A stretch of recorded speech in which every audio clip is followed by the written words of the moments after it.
I never thought a simple game of truth or dare could turn into the kind of night that messes with your head for weeks. Honestly, if someone had told me at the start that I'd end up standing in the middle of a crowded living room, heart pounding, about to kiss the guy I'd been crushing on for months, I'd have called them crazy. But that's exactly where I found myself, caught between disbelief and this weird, thrilling possibility. So here's how it all went down. It was last weekend, and I was at this house party thrown by one of my coworkers. Nothing fancy, just a casual Friday night thing after work. I wasn't even planning to stay long, but then I ran into Max. My Max. He's the kind of guy who's easy to miss but impossible to forget. We've worked together for almost a year, but I always figured he was way out of my league.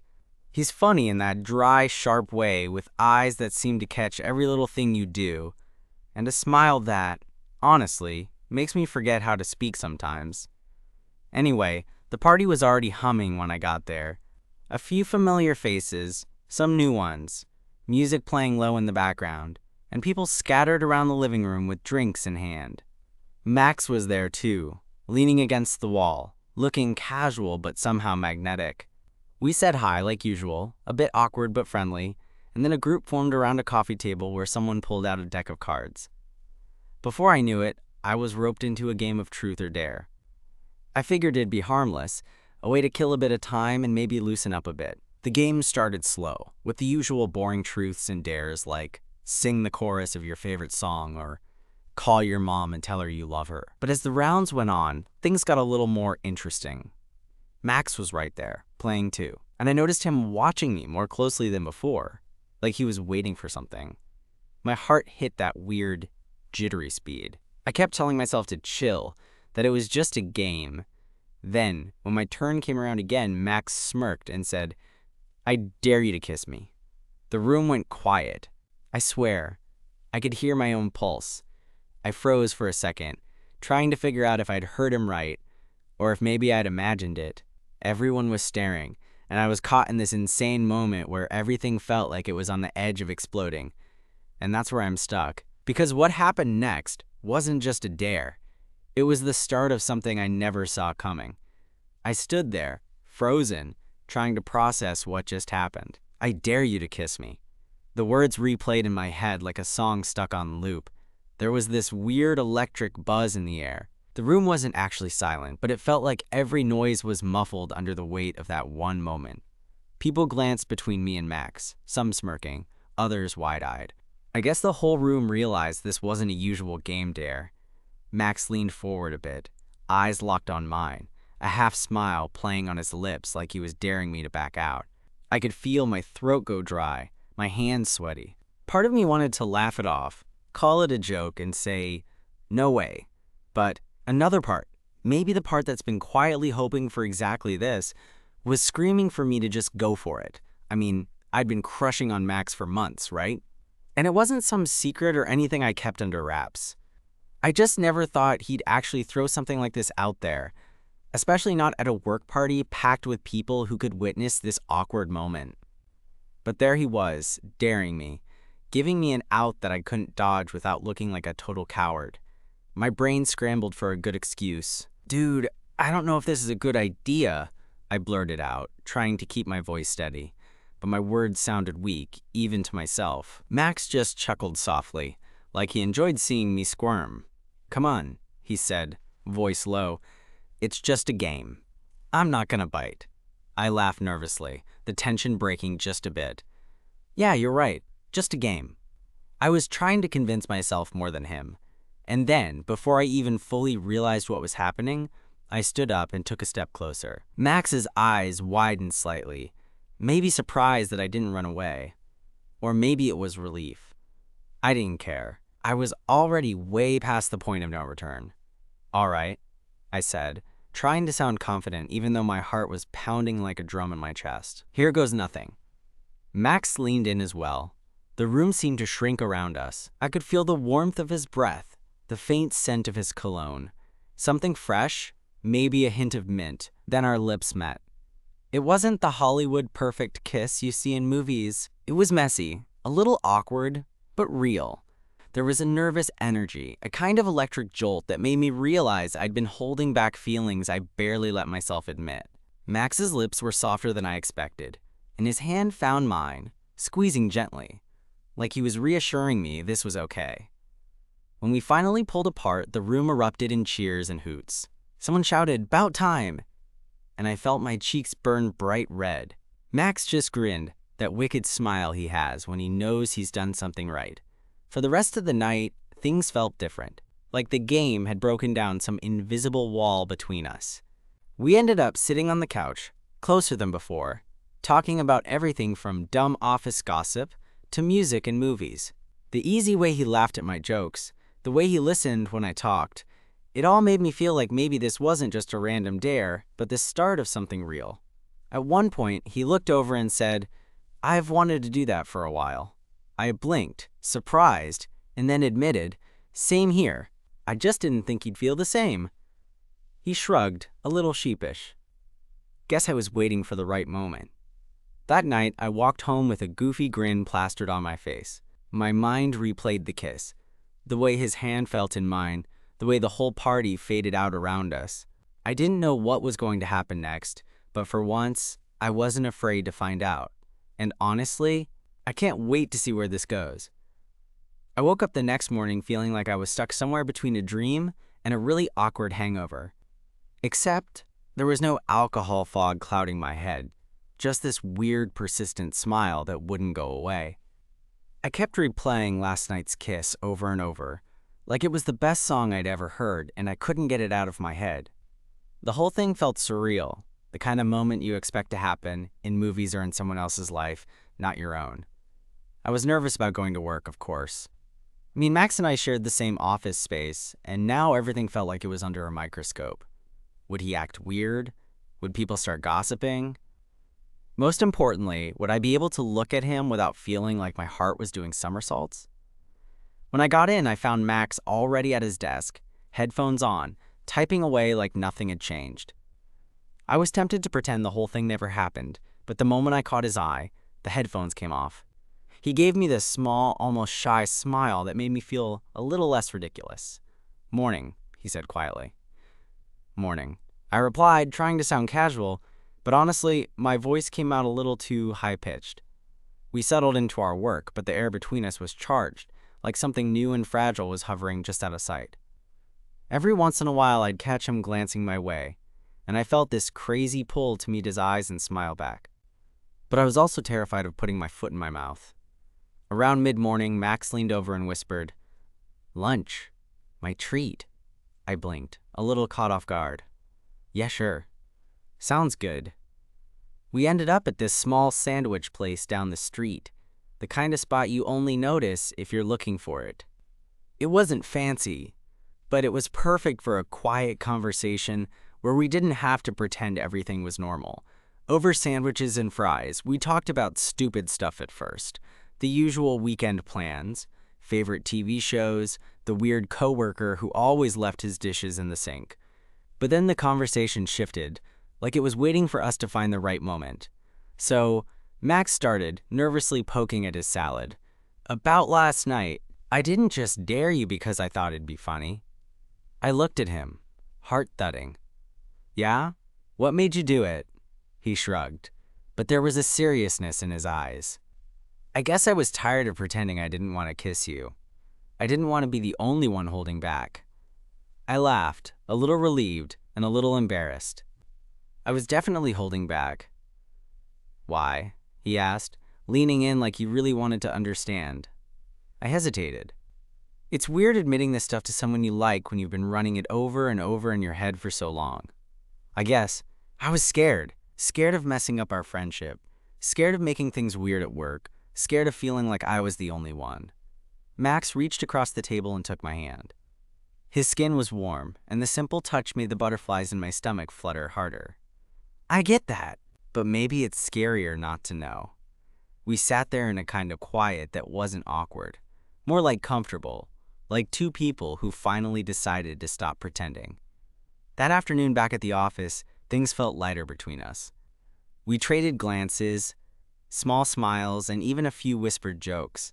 It was like we'd crossed some invisible line, but instead of it being scary, it was kind of exciting. Over the next few days, we kept sneaking moments, quick texts, coffee runs together, sitting a little closer in meetings. It was new territory, but it felt natural, like this was how it was always supposed to be, and neither of us had noticed. One evening, Max invited me over to his apartment. I was nervous, because what if this was just casual? What if I was imagining everything? But when I got there, he greeted me with that familiar grin and a nervous sparkle in his eyes.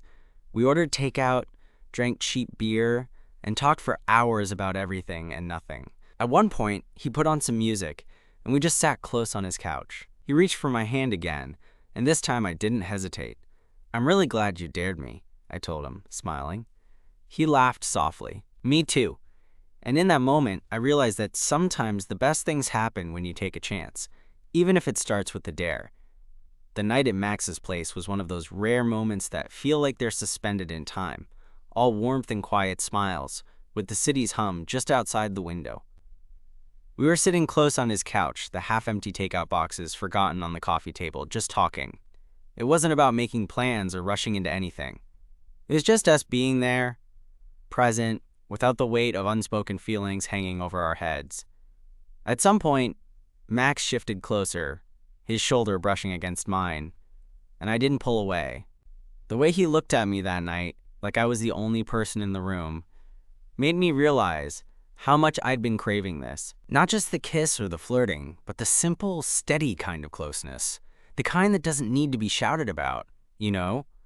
Max said softly, breaking the comfortable silence. "I've thought about this a lot, about us." My heart skipped, and I turned to face him. "Yeah? What's on your mind?" He hesitated for a second, then smiled that crooked grin of his. "I want to see where this goes. No games, no dares, just..." I felt a rush of relief mixed with excitement. "Me too," I admitted, and the words felt like they'd been stuck inside me forever, finally finding their way out. After that night, things between us started to settle into a rhythm that felt natural. We weren't rushing, but there was a steady momentum. Lunches turned into dinners, quick coffee breaks stretched into hours, and late-night texts became the norm. Every moment we spent together peeled back another layer, revealing more of who we were beyond the office and the awkward crushes. One afternoon, a week or so later, we found ourselves alone in the break room. I was making coffee, and Max leaned against the counter, watching me with that same look that always made my stomach flip. "So," he said, grinning, "what's your favorite thing about this whole us thing so far?" I thought about it, swirling cream into my cup. "Honestly, that it's real, that I don't have to guess what you're thinking or feeling. It's like all those little moments finally make sense." Max nodded, his smile softening. "Yeah, I get that. It's nice not to have to pretend." Just then, our coworker Jake popped his head in, looking surprised to see us standing so close. "Hey, you two making out back here, or what?" We both laughed, and Max gave me a quick squeeze on the hand before Jake disappeared. Moments like that, small and silly, reminded me that this new connection wasn't just ours to keep. It was part of a bigger world we were stepping into together. But not everything was smooth sailing. There were still moments when doubt crept in, like shadows that refused to disappear completely. One evening, after a long day at work, I found myself texting Max, asking if he wanted to hang out. His reply was quick but vague. "Busy tonight. Rain check?" I tried not to read too much into it, but the silence that followed made me wonder if maybe I was moving too fast, or if the whole thing was just a fling for him. I called him, my voice shaking a little. "Hey, everything okay?" There was a pause on the other end, then Max's voice, softer than usual. "Yeah, sorry, just a lot going on." I didn't want to bring you into it. That was new. The Max I had been getting to know was open and easygoing, but now I was seeing a side I hadn't expected, one with worries and walls. I told him, "You don't have to deal with stuff alone. I'm here." There was silence for a moment, then quietly, "Thanks. That means a lot."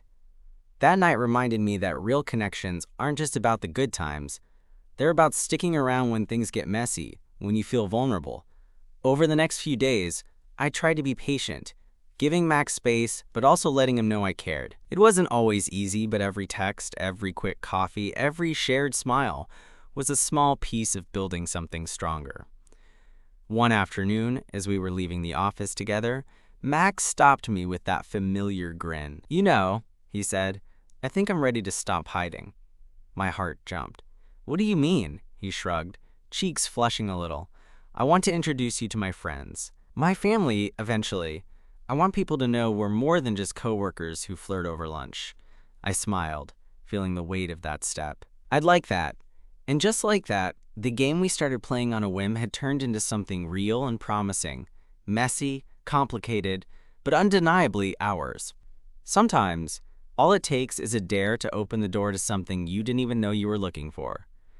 The week after Max said he wanted to stop hiding felt like a whole new chapter, but also like every step we took came with this strange mix of excitement and nervousness. Suddenly, this wasn't just between the two of us anymore. It was about making our relationship known in a world full of people who might not get it, or worse, might judge. So when Max invited me to a small dinner with some of his friends, I was equal parts thrilled and terrified. He'd warned me it wasn't a huge group, just a few people he trusted. But still, the thought of meeting the people closest to him made my stomach twist in a good way and a bad way all at once. I showed up at his apartment first, and we rode the elevator down together, him cracking jokes to keep the mood light. When we got to the restaurant, the atmosphere was cozy, with dim lighting and music low enough that you could actually talk without shouting. Max's friends were exactly what I'd hoped, warm, welcoming, and easy to talk to. There was Jenna, a graphic designer with a laugh that filled the room, and Marcus, a quiet but sharp guy who worked in tech. They didn't blink when Max introduced me as his boyfriend, which surprised me in the best way, like it wasn't a big deal, just a part of who we were. As the night wore on, the nerves I'd felt melted away. We shared stories, teased each other, and I caught Max's eye a few times across the table, that same spark from the party still flickering in his gaze. On the ride home, Max reached over and squeezed my hand. "Thanks for coming," he said softly. "I know that can be kind of scary." I smiled, leaning my head on his shoulder. "I'm glad you did this. It feels like I'm part of something real." That night, as we said goodnight, Max hesitated for a moment before pulling me closer. "I want you to meet my family soon," he said. I blinked. "Your family?" "Yeah. It's a big step, I know. But I want them to know about you. About us." My heart did that silly flip again. Part of me wanted to scream yes. The other part was terrified. Meeting family felt like the ultimate test. What if they didn't approve? What if this was too much for him or for me? But I nodded. I'd like that. The next few days were a blur of mixed emotions. We kept things casual during the day, but every text, every call held this new weight. Then, finally, Max told me his sister's hosting a barbecue that weekend, and it was my chance. I spent an embarrassing amount of time figuring out what to wear, rehearsing how to not sound like a nervous wreck when I met his family. When the day finally came, I felt like I was walking into a whole new world. Max's sister, Rachel, greeted us at the door with a big smile and an even bigger hug from Max. She was warm and loud and immediately made me feel like part of the party. As the afternoon rolled on, I met his parents, who were surprisingly easygoing and asked about work and hobbies like they were genuinely interested. Max stayed close, holding my hand under the picnic table when no one was looking. There were moments when I caught his family sneaking glances our way, but it wasn't uncomfortable. It felt like they were quietly accepting this part of him.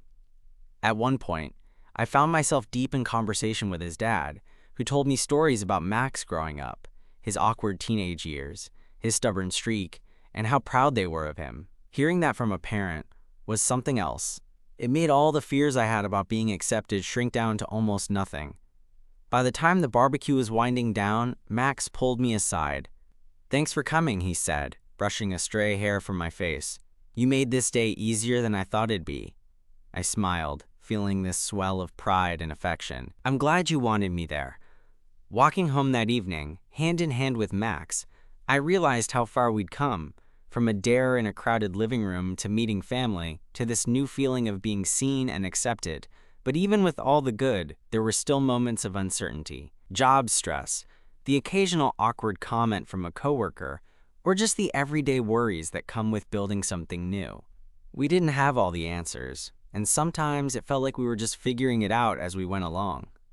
One night, after a rough day at work, I found myself curled up on Max's couch, venting about a project that went sideways. He listened, patient and steady, and when I was done, he pulled me close. "You're doing great," he said, "and I'm here. We're in this together."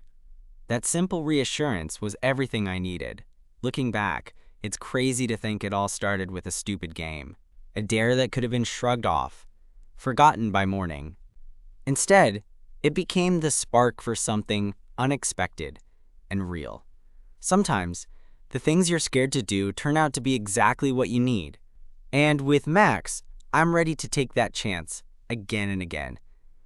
A few weeks after that barbecue, things between Max and me felt like they were settling into this comfortable, easy rhythm. Not that it was all smooth sailing. There were moments when doubt crept in, like tiny shadows that threatened to mess with the light we'd found.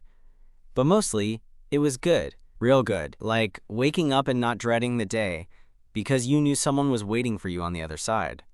One Thursday morning, I was halfway through my second coffee when Max slid into the seat across from me at our usual cafe. His eyes were bright, but there was something else there. Nervousness, maybe? Or excitement? I wasn't sure, but I liked the way it made him look. A little vulnerable, a little hopeful. "Hey," he said, voice low, leaning in. "Hey," I replied, wondering what was up. He took a deep breath, then smiled. "I've been thinking about something." My curiosity piqued. "Yeah? Yeah, I want to do something a little crazy." I raised an eyebrow, grinning. "Crazy how?" He reached across the table, taking my hand. His fingers were warm, steady. "I want us to take a trip. Just the two of us. Somewhere new." I blinked, caught off guard but thrilled. "Seriously? Like a vacation?" "Exactly. No work, no distractions. Just us." For a moment, it felt like the whole world quieted down. The idea of going somewhere with Max, just the two of us, was both exhilarating and terrifying. Could we really do it? Could we handle being away from the familiar, away from our routines, without the safety nets we were used to? But I didn't hesitate. "I'm in." He laughed, relief flooding his face. "Awesome. I was hoping you'd say that." We spent the rest of breakfast making plans. Flights, hotels, places to see. It felt like the start of a new adventure. One that wasn't just about travel, but about us exploring what we could be together in a world that wasn't our comfortable little bubble. The next few days were a mix of anticipation and nerves. I kept catching myself daydreaming about the trip, about what it would be like to wake up next to Max in a hotel room somewhere unknown, to navigate new places, new experiences together. Finally, the day came. We met at the airport early, the kind of early that makes your eyes barely open but your heart race with excitement. We joked through security, shared awkward selfies, and when we boarded the plane, the reality of it all hit me. I was really doing this with him. The destination was a small coastal town neither of us had been to before. Cobblestone streets, the salty breeze, the kind of quiet charm that felt like a secret waiting to be discovered. Our days were filled with wandering, through markets with colorful stalls, along the beach with sand between our toes, and cafes where the coffee tasted like sunlight. We talked about everything, from silly childhood memories to our biggest fears and dreams. It felt like we were building something new with every word, every shared smile. One afternoon, after a long walk by the water, we found a quiet spot on some rocks overlooking the ocean. The sky was painted in shades of pink and orange as the sun began to set.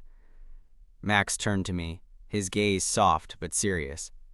"I'm really glad we did this. It's been perfect." I smiled, feeling the warmth of the moment wrap around me. "Yeah, I think I needed this more than I realized." He reached out, tucking a strand of hair behind my ear, his fingers lingering. "Me too." That night, Back in our little hotel room, we stayed up late just talking and laughing, the kind of easy conversation that only comes after you've spent a day really seeing each other. When we finally fell asleep, it was with the kind of peace that comes from knowing you're exactly where you're supposed to be. But as with everything, there were moments of doubt. One evening, after a day of exploring, I caught Max staring out the window, a shadow behind his usual smile. "Hey," I said gently, sitting beside him. "What's on your mind?" he sighed, running a hand through his hair. "I guess I'm just thinking about what happens when we go back. About work, about people. What if it's not as easy there as it is here?" I nodded, understanding exactly what he meant. "Yeah, it's scary. But maybe this trip? It's shown us that we can handle the unknown. Together." He looked at me, eyes searching. Together. We sat like that for a while, the silence comfortable, but charged with unspoken promises. The trip ended too soon, of course. Back in the city, life rushed back in. Deadlines, meetings, the hum of the daily grind. But something had changed. We'd gone somewhere new, not just physically, but emotionally, and that made all the difference. One evening, as we were winding down after dinner, Max surprised me. "I've been thinking," he said, a mischievous glint in his eyes. "Maybe our next adventure should be a little less touristy," I laughed. "Oh yeah? What did you have in mind?" He leaned in, voice low. "Maybe a weekend camping trip. No phones, no distractions. Just us, the stars, and whatever we can build from there," I grinned. "I'm down." And just like that, the game that started it all, the dare, the kiss, had led us to this. Two people willing to take chances, to face fears, and to explore whatever comes next. Because sometimes the best things in life start with a simple yes. A few weekends later, we found ourselves in the middle of a forest, miles away from the city's noise. Our little camping trip was exactly what Max promised. No phones, no distractions, just the two of us and the crackling fire under a sky so full of stars, it felt like the universe had pressed pause just for us. Setting up the tent together was a comedy of errors, tangled poles, misplaced stakes, and laughter echoing between the trees. It was messy and imperfect, but that was the point. We weren't trying to impress anyone or perfect anything. We were just two people figuring things out side by side. As night fell and the fire warmed our faces, Max pulled me close, his hand finding mine naturally. We sat in comfortable silence, the kind that only comes after you've shared the messy, real parts of life with someone. "I think this," he said quietly, nodding at the stars, "is the first time I felt completely at peace in a long time." I squeezed his hand, feeling my heart swell. Me too. We talked for hours, sharing hopes and fears, the kind of honest talk that doesn't happen in coffee shops or under office fluorescent lights.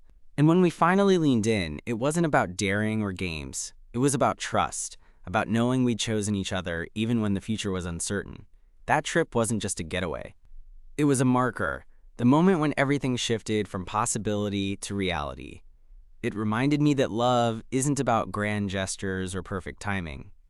It's about the everyday moments, the quiet decisions, and the courage to say yes even when you're scared. Walking back to the city with dirt on our boots and smiles on our faces, I realized how far we'd come from that first drunken game of truth or dare. From a simple dare to kiss, to sharing our lives in ways I never thought possible. With Max by my side, I knew I was ready for whatever came next. Messy, uncertain, but ours. And honestly, I wouldn't have it any other way.